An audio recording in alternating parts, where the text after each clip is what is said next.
Hello friend, आपको YouTube channel में स्वागत है। यहाँ पर झारखंड कर्मचारी चयन आयोग ने से कल 23/5/2025 को एक नया सूचना जारी किया है, सूचना संख्या 64 के अनुसार। और जिससे स्पष्ट हो रहा है कि अब शीघ्र ही रिजल्ट निकलने वाला है और सबसे पहले विज्ञान का रिजल्ट निकलेगा।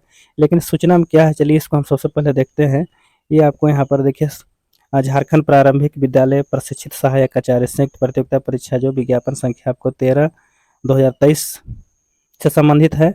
और यहाँ पर जो भी सूचना निकला है, यहाँ पर आप सभी को ज्ञात है कि यहाँ पर दो विषय 1 to 5 का और एक विषय 6 to 8 का है से रद्द हो चुका था। और उसका है से अब एडमिट कार्ड आज 24/5/2025 से डाउनलोड होगा, मतलब आज ही के दिन से ऐसे डाउनलोड होगा। और इसमें अपना साइट में जा कर के डाउनलोड कर सकते हैं। हम देखें यहाँ पर जो है कि जो सब्जेक्ट दिया है 1 to 5 का पेपर 2 जो भाषा वाला है वो पंच परगनिया और कुरमाली। और प्रशिक्षित सहायक जो स्नातक वाला जो है उसका 6 to 8 में आपका एक उर्दू विषय का रद्द हुआ है। मतलब यहाँ पर जो है इसका जो परीक्षा है, परीक्षा आपको रांची के विभिन्न केंद्र, मतलब जो भी इसका सेंटर दिया है वो रांची के शहर में ही है। और रांची के आपका विभिन्न विद्यालय में इसका दिया हुआ है। और वहाँ पर आपको आज से 24 तारीख से अपना एडमिट कार्ड डाउनलोड करेंगे। और डाउनलोड करने के बाद वह से अपना परीक्षा लिखेंगे। परीक्षा के बाद है सो सीधे अब साफ हो गया कि अब जेएसएससी रिजल्ट जारी करेगी। और रिजल्ट जारी करने के पीछे कारण यही है कि हाईकोर्ट का उसका प्रेशर है। हाईकोर्ट के सामने जो जेएसएससी ने अपना डेट दिया था वह डेट फेल हो चुका है। तो हाईकोर्ट कभी भी जेएसएससी को हाजिर कर सकता है।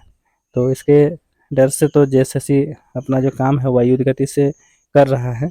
और जिस तरह से जो यहाँ पर सिचुएशन है जेएसएससी का, उसके अनुसार स्पष्ट है कि सबसे पहले विज्ञान का रिजल्ट देगा। और बोला भी था हलफनामा में जेएसएससी ने अपना रीट वहाँ पर ऐसे अपना शपथ भी दिया था कि हम सबसे पहले विज्ञान का रिजल्ट देंगे। लेकिन विज्ञान के बाद जो रिजल्ट आएगा वह स्नातक प्रशिक्षित कला का आएगा। कला के बाद है से आपको भाषा का आएगा। 1 to 5 का सबसे अंतिम में इसका रिजल्ट आएगा। इसका कारण नहीं है कि पिछले 2014-15 में जो टीचर बहाली हुआ था उसमें 1 to 5 और 6 to 8 दोनों का बहाली हुआ था, जिसमें सबसे पहले 1 to 5 का हुआ था और 6 to 8 को ऐसे बाद में हुआ था। तो उसमें क्या हुआ था कि जो व्यक्ति का 1 to 5 में सिलेक्शन हो चुका था उसको 6 to 8 में भी हुआ। और वे क्या किए कि 1 to 5 का नौकरी छोड़ करके फिर 6 to 8 में चले गए। तो फिर 1 to 5 वाला सीट खाली रह चुका था, जिससे सरकार ने निर्णय लिया था कि कुछ ऐसा नियम बनाया जाए, ऐसा माने कुछ व्यवस्था बनाया जाए जिससे सीट टीचर का खाली ना हो। तो इस बार जेएसएससी का बहुत अच्छा मतलब निर्णय है कि सबसे पहले 6 to 8 की बहाली कर रहा है, क्योंकि बहुत सारे जो स्टूडेंट हैं, बहुत सारे जो शिक्षक हैं, सहायक अध्यापक हैं, वो कुछ कुछ ऐसे दोनों में भरे हैं, 1 to 5 भी भरे हैं, 6 to 8 भी भरे हैं। आगे क्या होगा वो तो हम नहीं बता सकते हैं। लेकिन अगर सपोज कि 1 to 5 जिसका सिलेक्शन हो गया और फिर अगर 6 to 8 में चले जाएंगे तो 1 to 5 का मतलब सीट खाली रह जाता।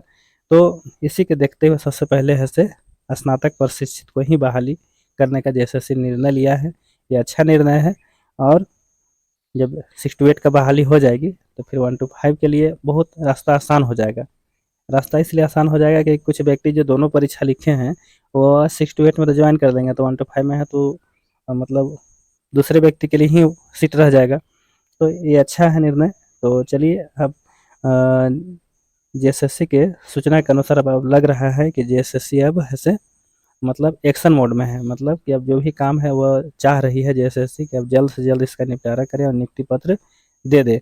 संभवतः ज़्यादा चांस है कि 28 तारीख के बाद कभी भी साइंस मतलब विज्ञान का रिजल्ट जारी हो सकता है।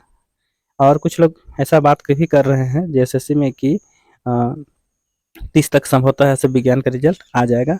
और बाकी जो रिजल्ट आएगा तो बाकी लोग ऐसे डीवी की तैयारी करें, अपना सर्टिफिकेट जो जो है जिस तरह से डीवी में मांगा जाता है उसका ऐसे आप रेडी रखें, क्योंकि जब डेट निकलेगा तो 2 4 8 दिन 10 दिन का टाइम रहेगा। उसके बीच आप सारा सर्टिफिकेट आपके व्यवस्था करना मतलब कि थोड़ा सा मुश्किल होगा। इसीलिए अभी से लग जाएँ, जितने भी आपका मूल प्रमाण पत्र हैं वो निकाल लें पहले। उसके बाद जातीय स्थानीय अपडेट कर लें, क्योंकि उस समय तो जातीय स्थानीय का सिर्फ आपको ऑप्शन चुनना था कि आप एससी में आते हैं, एसटी में आते हैं, ओबीसी आते हैं, ईडब्ल्यूएस में आते हैं, वो सारा उसमें भरना था। लेकिन सर्टिफिकेट प्रस्तुत अभी करना है, तो आपका जो भी सर्टिफिकेट होना चाहिए वो ऐसे आपको लेटेस्ट होना चाहिए, नियम संगत होना चाहिए, तभी जाकर जेएसएससी आपको मानेगी।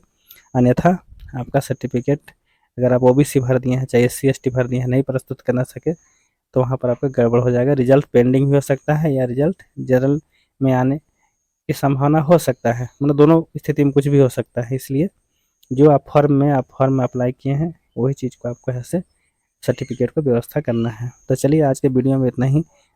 Thank you. जो व्यक्ति 28 तारीख को परीक्षा लिखने जा रहे हैं, मेरे तरफ से बेस्ट ऑफ लक। धन्यवाद।